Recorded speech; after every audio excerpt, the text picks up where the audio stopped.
educación ejecutiva se convirtió en una frontera caliente para el mundo en este último año, entre tantas otras.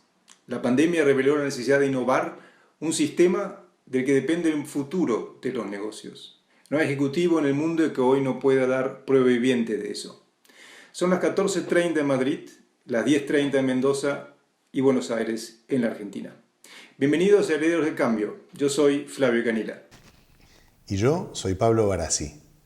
Se acabaron los balances. Largamos. Todos hoy estamos ya transitando 2021 con la esperanza que genera un nuevo horizonte. Siempre con la misma convicción. La necesidad de dialogar, de intercambiar, de compartir, una necesidad ineludible en lo individual, en lo organizacional, de la visión a la acción, a los hechos. Para todos aquellos que nos fascina la educación ejecutiva, hoy es un día particularmente feliz, pues nuestro invitado de hoy es Ricardo Greco Iñazú. Ricardo es fundador y presidente de la DEN University, hoy presente con 19 sedes en 14 países. Sin embargo, vamos a rescatar el ADN emprendedor de Ricardo, que logró generar una red de más de 70.000 ejecutivos de excelencia en todo el mundo. Con él entonces vamos a hablar de liderazgo, de la educación del futuro y, bueno, vamos a tratar de hablar de ese gen particularmente de crisis que siempre lo ha inspirado. La transformación, la innovación a corazón abierto. Ricardo, querido, muy bienvenido. Muchas gracias, Pablo, Flavio.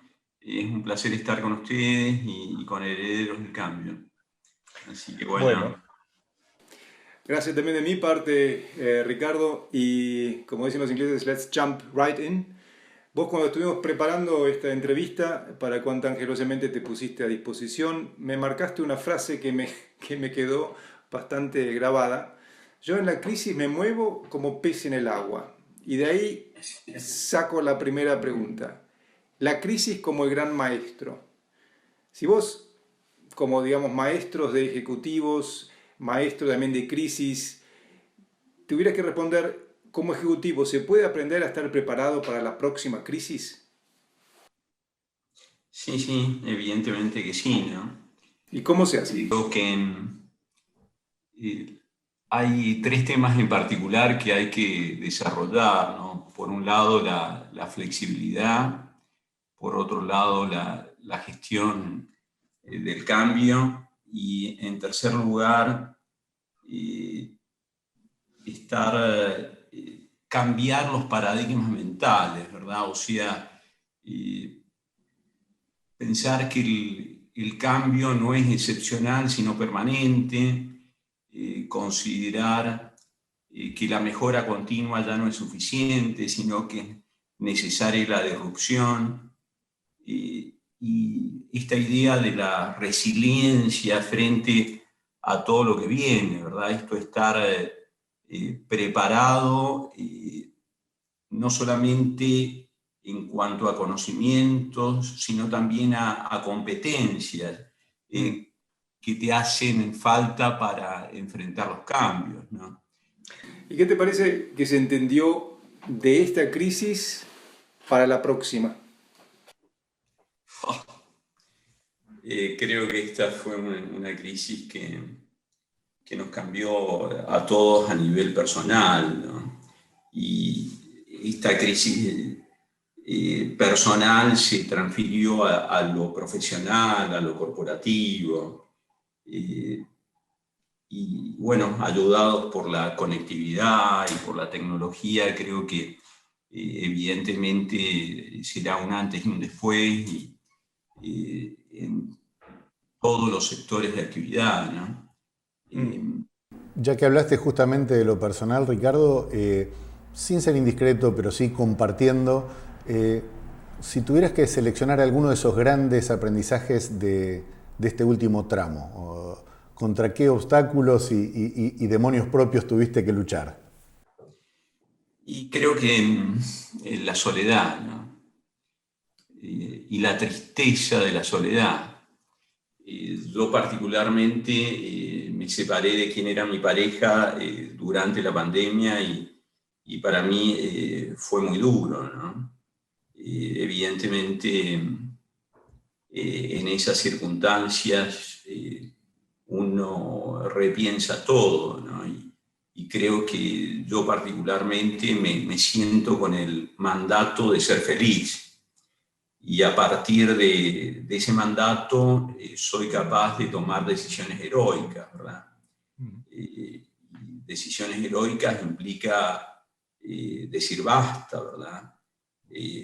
Porque ya el darte cuenta que una relación no va más es realmente un examen introspectivo, una reflexión profunda y que lastima a quien vos querés, ¿verdad? A quien amás. Pero por más que ames, amar no es suficiente, ¿no? Entonces, durante la pandemia tomé esta decisión y fue enfrentarme a mi soledad, ¿verdad? Y creo que la soledad me llevó a crecer. Hablando de soledad y decisiones heroicas, quizá, y ahí me voy hacia otro lugar de tus decisiones personales. Una decisión heroica fue haber fundado ADEN, que hoy, como bien decíamos en la introducción, es quizá la escuela de negocios más regional que podamos pensar. ¿Qué fue lo que te llevó a hacer eso? ¿En qué momento en particular? Fue fruto de una crisis personal. En el año 92 nació mi hija Florencia con una cardiopatía congénita que exigía una operación de alta complejidad, con circulación extracorpórea, con cuerpo a baja temperatura. Y yo me encontraba en un periodo de carencia ante la obra social y para colmo la obra social que me recibía en el nuevo trabajo no me brindaba el prestador a nivel hospitalario y a nivel de equipo médico que yo pretendía o que me diera seguridad para la operación de mi hija, ¿no?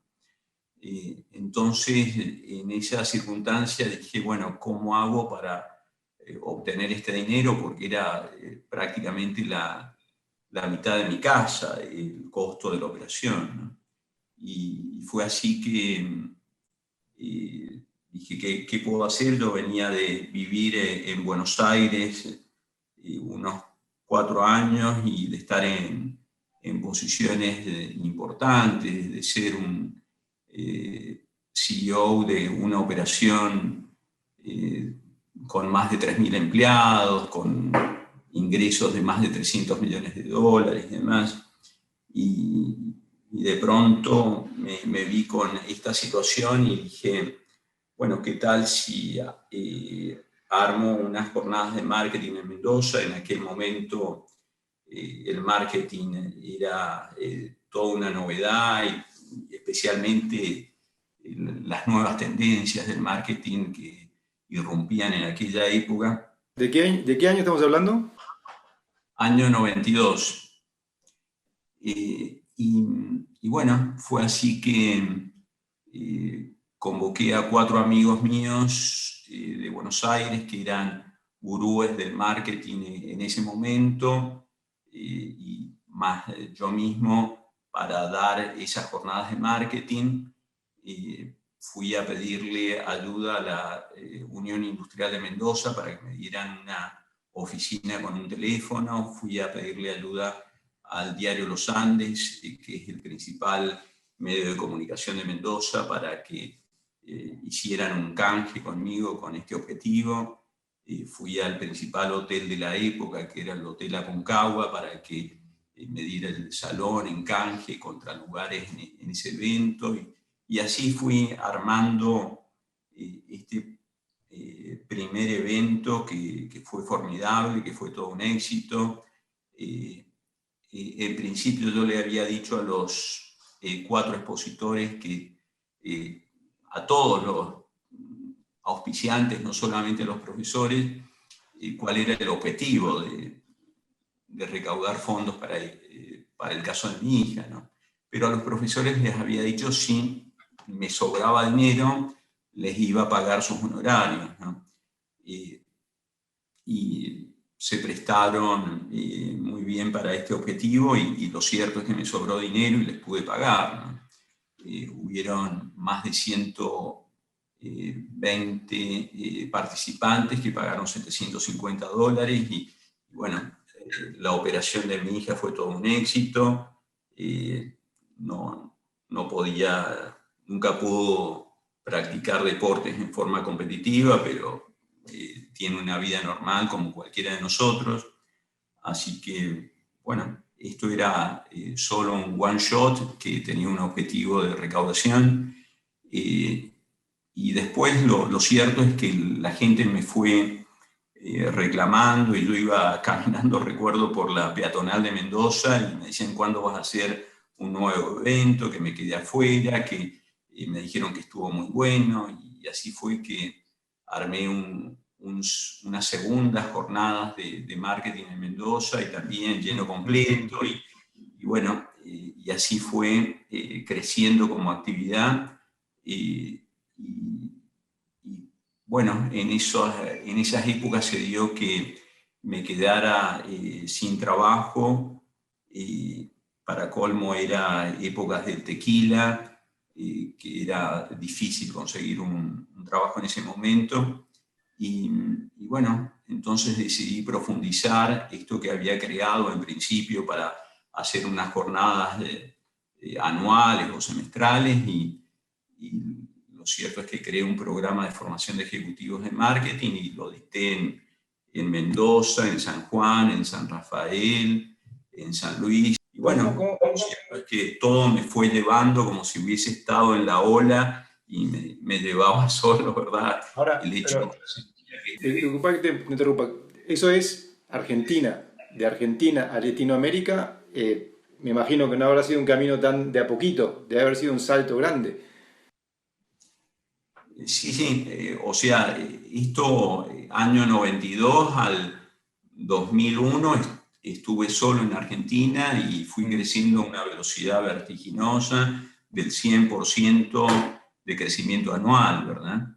Y bueno, hasta que en el año 2001 asistimos a un amesetamiento y para colmo me enganchó a mí en España haciendo acuerdos con universidades allá y no tuve la rapidez para eh, salir del corralito y bueno, fue un momento crítico en el desarrollo y bueno, entonces fue así que en enero del 2000, los primeros días de enero del 2002, voy con mis hijos, yo me acababa de divorciar y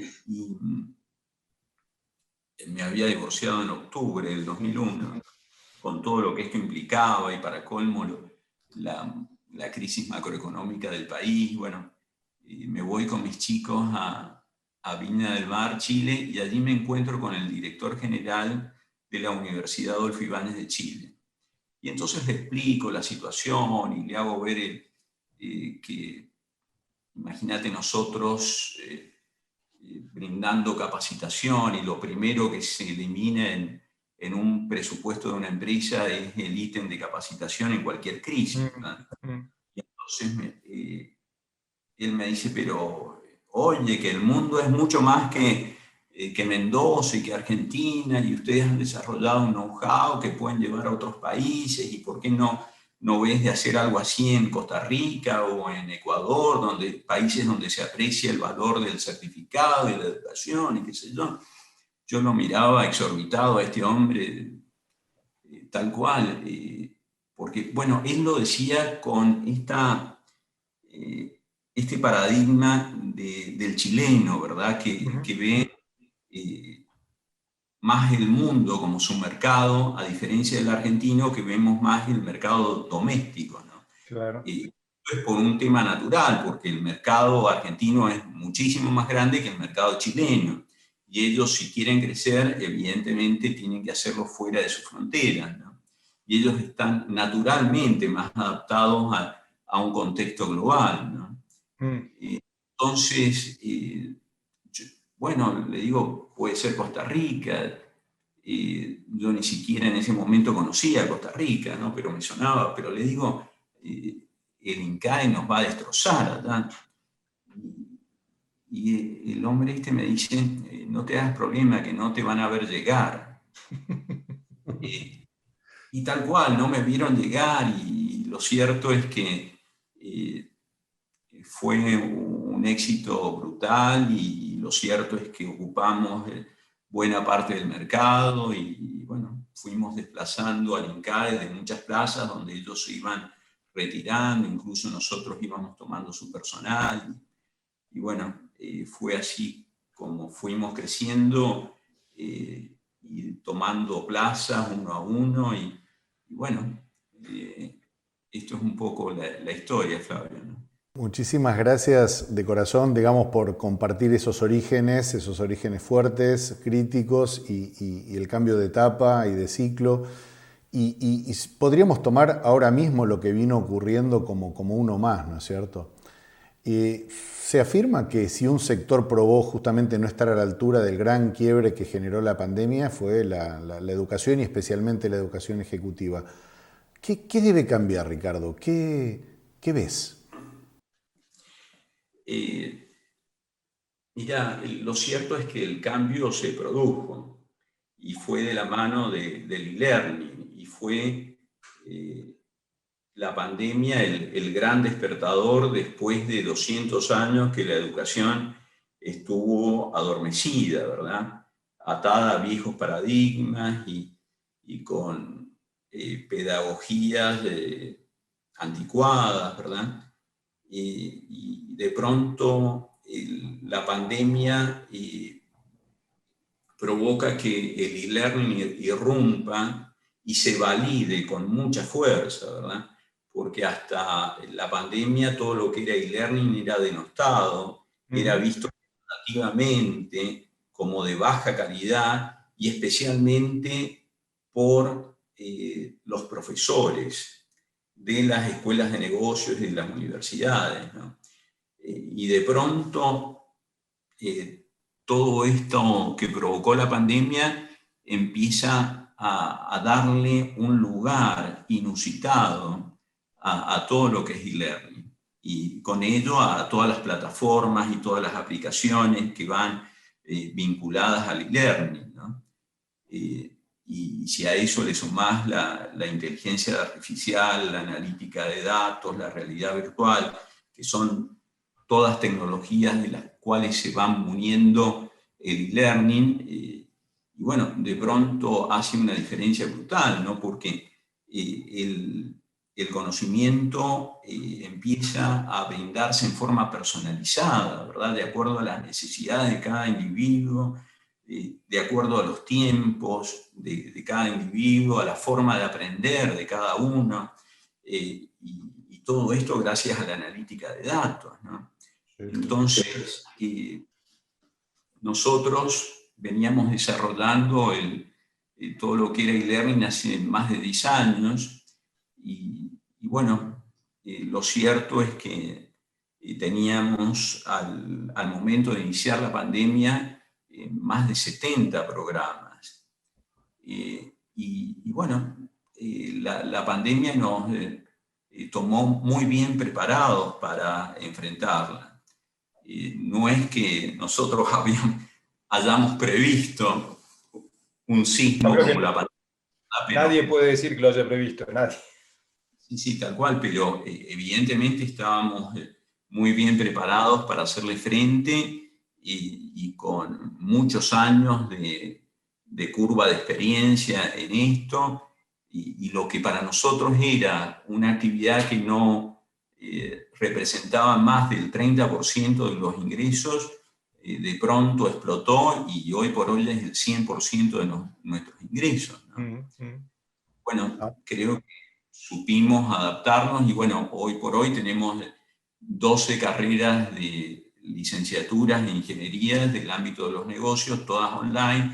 Tenemos 26 MBAs distintos, tenemos como 12 máster especializados, tenemos un doctorado online, tenemos más de 30 especializaciones. Bueno, y todo esto no se hace de la noche a la mañana, sino que lo veníamos trayendo desde hace más de 10 años, ¿no?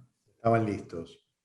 Pero bueno, en definitiva, también esta crisis de la pandemia nos llevó a tomar decisiones muy fuertes, decisiones también heroicas, ¿Cómo cuáles? porque y a nivel de sedes, porque teníamos toda la infraestructura ligada a lo presencial, ¿verdad? Imagínate, más del 70% nuestro estaba ligado a lo presencial y tenemos una estructura física muy importante de sedes en toda América Latina, ¿verdad? Con aulas, eran activos fijos, costos fijos, que había que lidiar con ellos durante la pandemia, ¿no? Y bueno, hicimos todos los movimientos que tempranamente los hice para tratar de sacarnos peso para afrontar lo desconocido, que tal vez asomaba como una amenaza, pero bueno, tal vez con esta gimnasia que yo tengo, lo vi como una oportunidad y seguramente en mi mindset lo veía como que era la gran oportunidad de pegar un salto y lograr un nivel de liderazgo que antes no teníamos, ¿verdad?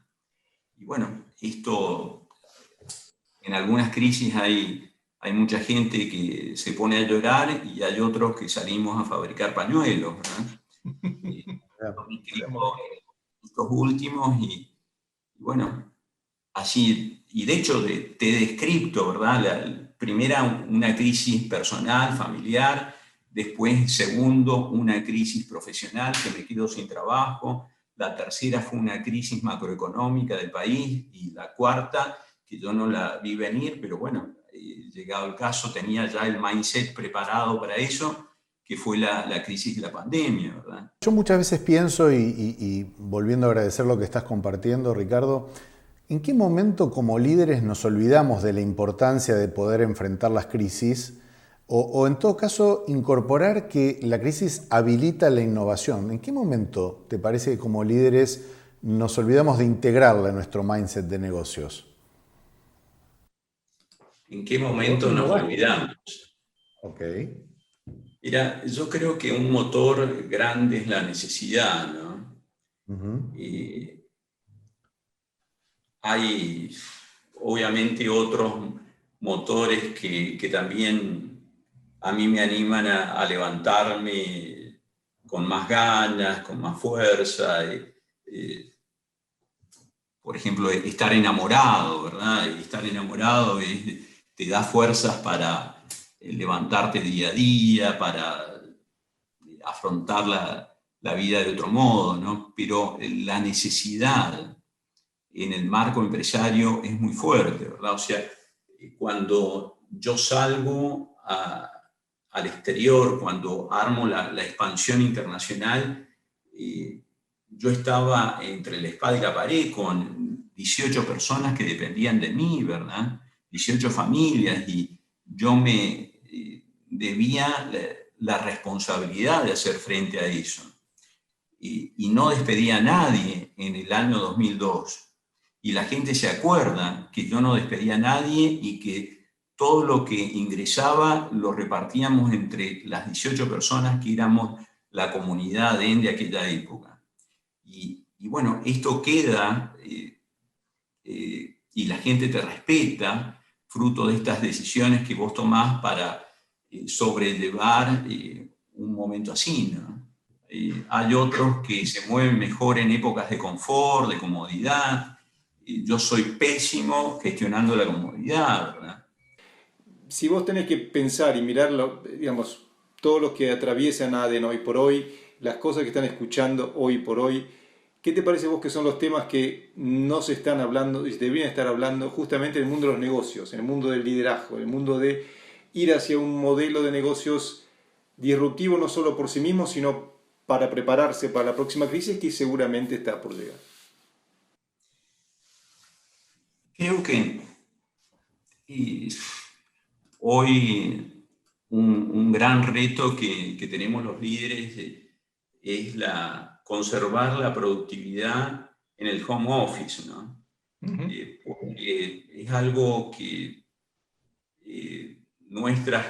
mi generación no estaba preparada, ¿verdad? Y bueno, cómo lograr mantener la productividad sin ver a tu gente trabajando es todo un reto, ¿eh? Además, no solamente a eso, sino el trabajar colaborativamente en un ambiente físico. Y de pronto a trabajar colaborativamente en un ambiente virtual no es lo mismo, ¿verdad? Si bien yo estaba acostumbrado a gestionar gente dispersa geográficamente, de pronto todo se volvió disperso geográficamente, ¿verdad? Y entonces, bueno, realmente ese es uno de los retos y por otro lado, el tema de la gente desocupada, ¿verdad? Creo que esto es una preocupación que yo tengo y porque va a desequilibrar las sociedades en las cuales vivimos, ¿no? Y con todo lo que se viene a nivel de automatización, de irrupción tecnológica, donde se va a reemplazar a mucha gente por tecnología, ¿verdad? Entonces, evidentemente, el tratar de construir sociedades más justas, equitativas, creo que es todo un issue. Y por otro lado, el tema de la corrupción, ¿no? que contamina toda América Latina y que le impide crecer y que ha tenido un costo brutal para nosotros y donde la gente joven ya no sueña.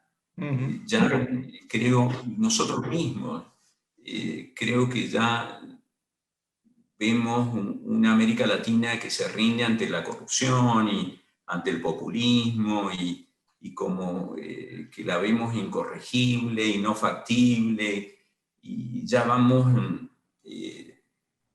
por la vida desilusionados, ¿verdad? Por las sociedades que nos contienen. Creo que por ahí pasan las principales preocupaciones que yo tengo en mi cabeza, ¿no? Ahí vamos a volver a la macro dentro de unos minutitos antes de cerrar, pero en el plano que nos estabas compartiendo antes, Ricardo, sea por tu propia experiencia o por la que ves en la región, este tema de tener que compartir la visión remotamente, a distancia, ¿alguna cosa, algún ejemplo, algún leading case que nos quieras compartir de cómo sí o cómo no, este arte de poder decir la veo como la has visto vos y poder compartirlo para que otros la vean? Nosotros en ADEN Mendoza tenemos 150 personas trabajando. Y bueno, yo insistí mucho en estar en casa matriz en forma presencial, ¿no? Y lo cierto es que la pandemia hizo mella en muchos colaboradores. Tuvimos 48 contagiados hasta noviembre del año pasado. Entonces fue toda una lucha de traer a la gente y de pronto había un contagio y sacar a la gente y dividirlos en burbujas y la burbuja se me contagiaba y volver a la casa y traerlos por sectores y bueno, realmente fue toda una lucha porque evidentemente yo presionaba para volver a lo físico.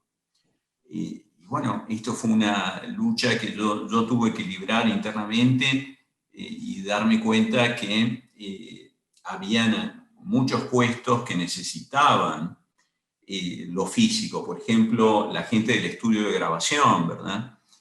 Todo lo que es audiovisual en e-learning es muy importante y necesitaban todas las herramientas tecnológicas que uno tiene acá en casa matriz, ¿verdad?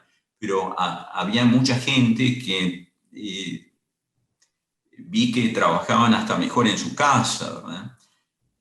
Lamentablemente surgen en el medio de todo esto las regulaciones laborales y que le ponen ruido a la relación y qué sé yo, pero en definitiva el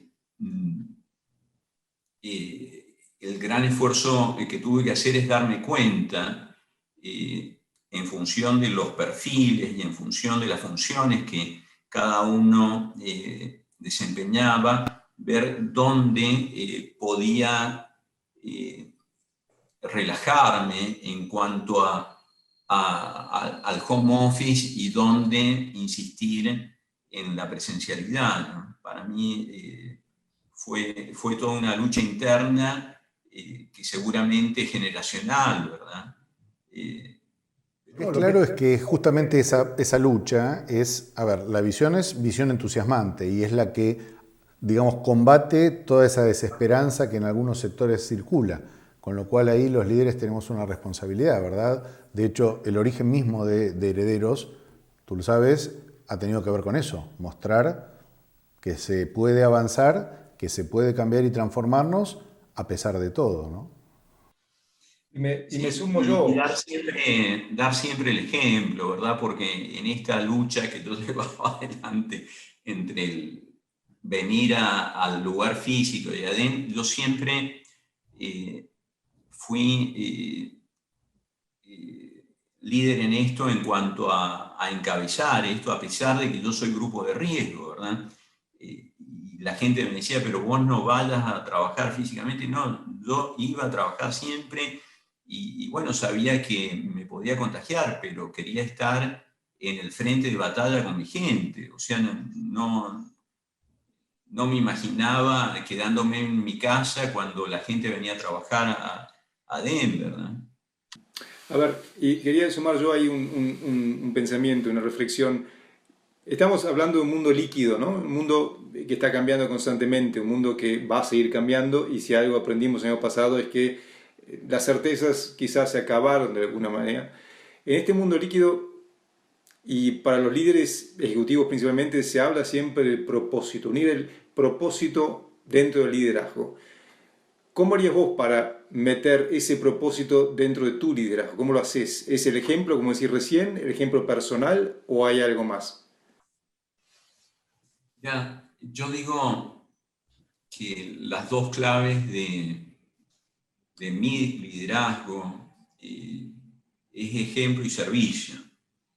Y te lo digo no desde un punto de vista académico, sino lo digo desde la práctica misma, ¿no?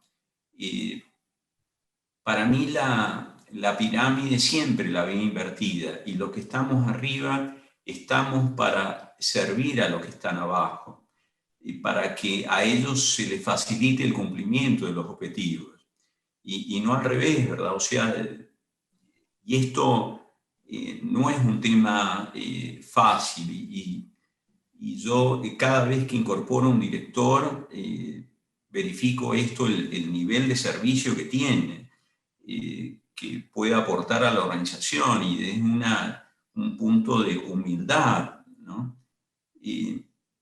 Lo veo por ahí, en el caso mío, es ejemplo y servicio, ¿no? Y el estar siempre en el frente de batalla. Yo no me veo en una oficina ya en la estrategia, sino necesito estar viendo lo que pasa con nuestros alumnos, con los clientes, necesito tener la oreja parada por ahí. ¿Te parece que la oficina, como bien decías vos, la oficina estratégica tiene futuro o ya el líder del hoy y del futuro es otro, en el sentido de olvídate de la oficina? Vos sabés que yo creo que esto depende del perfil competencial que tenga cada uno, ¿verdad? Y no diría que es una receta general. En el caso mío, yo necesito estar en el frente de batalla. Ricardo, considerando, y nosotros venimos siguiendo el tema de cómo argentinos, chilenos, uruguayos, colombianos, brasileños, en los últimos años hay récord de exportación de ejecutivos de este origen latinoamericano al resto del mundo, ¿no? La pregunta que te haría antes de ir a encararte por el lado de grandes mentores que has tenido, la pregunta que te quisiera hacer es, este gen latinoamericano, ser un poquito expertos en crisis, ¿puede ser realmente un producto for export para el resto del mundo con la pospandemia? Esto que parece ser nuestro día a día y que para algunos todavía se han visto sorprendidos, ¿puede ser un producto, algo que Latinoamérica le exporte al mundo? ¿Sabes qué? Yo creo que no hay que ser complaciente ni indulgente porque en buena medida somos ejemplos del fracaso, Pablo. Ejemplos de la falta de corrupción, de la falta de innovación, más allá que seamos resilientes y que podamos sobreponernos ante la adversidad y que lo atamos con alambre y seguimos para adelante, pero en definitiva no...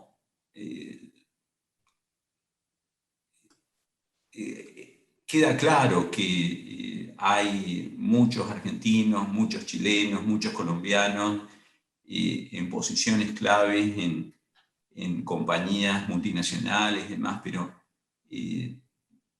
tal vez porque tenemos el motor de la crisis adelante, ¿verdad? El motor de haber tenido que sobrellevar todo lo que hemos tenido que superar, ¿verdad? Pero yo me comparo con mis compañeros de MBA. Yo egresé hice mi MBA en Lausanne, Suiza, y bueno, evidentemente las vidas que ellos han tenido han sido muy distintas a la mía, ¿verdad? O sea, ellos han sido en su gran mayoría directores mundiales de compañías multinacionales y han tenido una vida muchísimo más cómoda que yo. Imagínate ser emprendedor en América Latina, sin capital, sin un mercado de capitales, tener que hacerlo todo a pulmón y bueno, evidentemente ha sido muy distinto. Yo recuerdo un compañero mío del MBA tuvo una idea de hacer un relanzamiento de una vieja marca de relojes y puso un aviso en el diario e inmediatamente obtuvo 10 millones de francos suizos, algo así como 11 millones de dólares de la época, año 86, ¿verdad? Y decís, wow, qué fácil que la tuvo, y yo que le he tenido que remar, ¿viste? Y de hecho, cuando nos juntamos, el grupo de MBA a los 20 años, año 2006, en Suiza, y bueno, todos me preguntaban si había valido la pena ser emprendedor, ¿verdad? Y si la vida podría haber sido más fácil para mí. Yo tenía ofertas para quedarme en Suiza y haber trabajado en otro tipo de empresas con otras comodidades. Y bueno, lo que le respondí es que esto hace a mi naturaleza, ¿verdad? Ser emprendedor. Esto es más fuerte que yo, ¿verdad? Yo quería dirigir mis propios destinos y no digo que esté mal ser empleado en relación de dependencia o que sea mejor o peor que ser emprendedor, ¿verdad? Pero hace a mi propia naturaleza. Y yo no me hubiese realizado por más que hubiese sido director general de una multinacional, ¿verdad? Porque quería lo mío, lo propio. Bien. Muy bien. Bueno, vamos ya casi como empezando a cerrar porque tenemos material para mucho más. Te pregunto, Ricardo, a ver, si hablamos de emprendedores, hablamos de caminos hechos, te iba a preguntar por los mentores que te inspiraron, pero te voy a preguntar otra cosa. ¿Quiénes son los mentores que te inspiran hoy? ¿Quiénes son aquellas personas que vos decís hoy en este mundo tan cambiante actual? Son los que vos mirás y decís, no necesariamente admirarlos, pero sí decir, esto me están cambiando un poco el eje de cómo yo pensaba antes. Bueno, los líderes de empresas B, los que consideran el impacto social de sus decisiones, los que cooperan con la prosperidad de la sociedad que albergan sus empresas, esos son quienes yo miro, ¿verdad? Lamentablemente son muy pocos. Y quienes me inspiraron oportunamente, y realmente te digo, yo crecí en una época donde yo no, más que en quién mirarme, yo tenía en quién no mirarme, porque eran empresarios patrones de estancia, con otro tipo de paradigmas, ¿verdad? Con respecto al manejo de una empresa, al manejo de sus recursos humanos. Y es más, creo que fue uno de los motivos por los que me llevó, más allá de la crisis personal, a que tuviese un emprendimiento en el área educativa, porque veía que iba a ser bien, iba a ayudar a que surgiera una nueva raza de empresarios en Mendoza, y gracias a Dios esto pasó, ¿verdad? Porque hoy veo mayor profesionalismo en las empresas mendocinas, las veo con patrones corporativos ya más firmes, ¿verdad?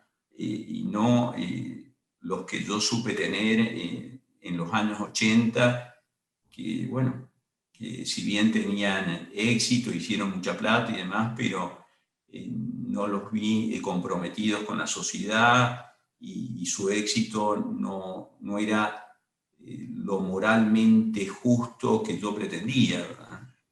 Ahí hay una luz de esperanza en toda la región porque ayudan definitivamente, sin duda, los ejemplos y los modelos y los antimodelos, ¿no? Ricardo, estamos llegando casi al cierre. Ha sido riquísimo escucharte, dan ganas de más. ¿Algún gran pendiente que vos sientas que tenés todavía? ¿Algo que te gustaría encarar? ¿Algún...? Y Pablo, yo me he dado cuenta que no soy inmortal. Por lo tanto, tarde o temprano, me imagino que ADEN cambiará de manos, y yo tendré que dedicarme a otra cosa. Pero no me imagino jugando al golf todos los días, ni estando haciendo de turista permanentemente, ni tirado en la playa. No me imagino en eso. Y bueno, por ahí tengo el sueño de tener un pequeño emprendimiento vitivinícola en el área del Valle de Uco, en la montaña, y bueno, tal vez haciendo mis propios vinos, y teniendo una gestión de una pequeña empresa más tranquila, ¿no? Pero no me veo alejado de la gestión, más allá que jugaré más al golf, y bueno, y seguramente estaré un poco más tranquilo y en paz, ¿no? ¿Qué le transmitirías, digamos, a la nueva generación?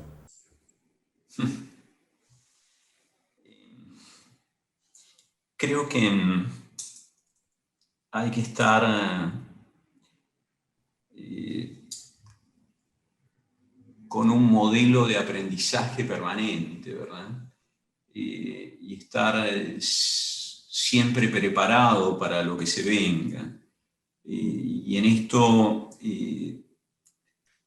no simplemente significa estar munido de habilidades duras, sino también de habilidades blandas, y que las dos son complementarias, porque uno no podría gestionar un negocio sin conocer profundamente de finanzas, de marketing o de logística, ¿verdad?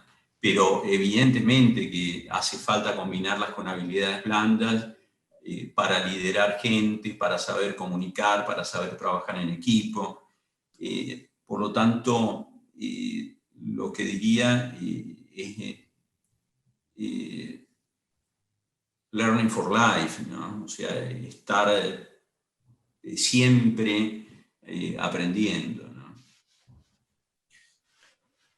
Llegamos así al final de esta edición de Herederos del Cambio. Allá en Madrid, Flavio se pone el día. Acá en Mendoza, en Buenos Aires, arranca la tarde. Muchísimas gracias, Ricardo, por todo el tiempo que nos dedicaste. Me llevo un montón de ideas y de aprendizajes. Flavio, querido.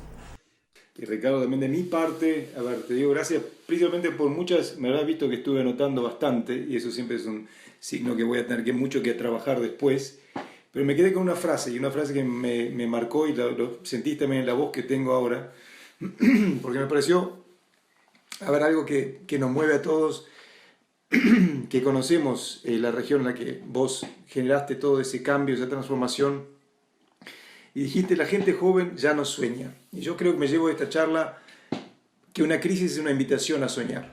Y con eso le digo, gracias Ricardo, y muchas gracias a todos por estar, porque como siempre, con el pedido de que nos envíen sus preguntas, sus críticas, sus recomendaciones para enriquecer esto que llamamos Herederos del Cambio, porque hoy somos todos herederos del cambio.